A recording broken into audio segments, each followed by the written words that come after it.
សូមជម្រាបសួរបងប្អូនទាំងគ្នា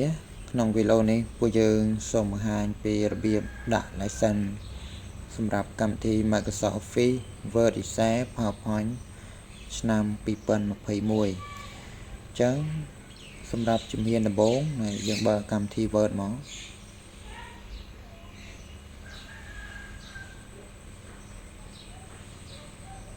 នៅពេលដែលបងប្អូនចាប់ផ្ដើមបើកដំណើរការកម្មវិធី Word មក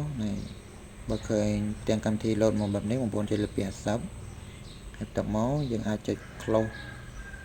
ហើយបន្ទាប់មកយើងអាច Close ឬក៏ខ្វែងសិនបន្ទាប់មកចូលកន្លែងពាក្យ Account មើលស្នាមដៃ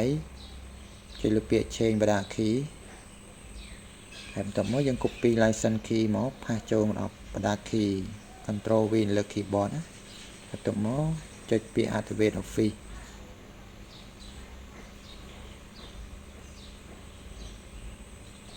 ហើយបន្តមកទៀតយើងបិទកម្មវិធី Word សិនហើយយើងបើកដំណើរការកម្មវិធីសាថ្មី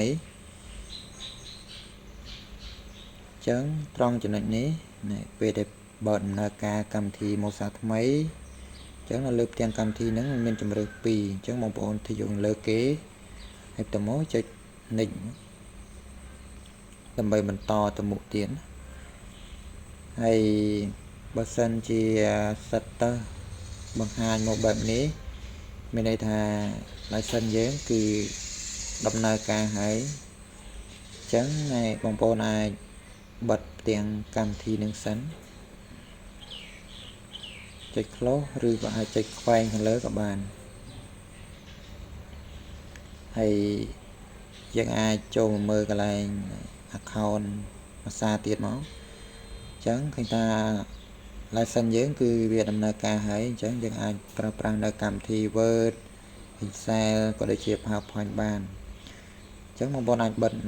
កម្មវិធី Word ភាសាទៀតមកអញ្ចឹង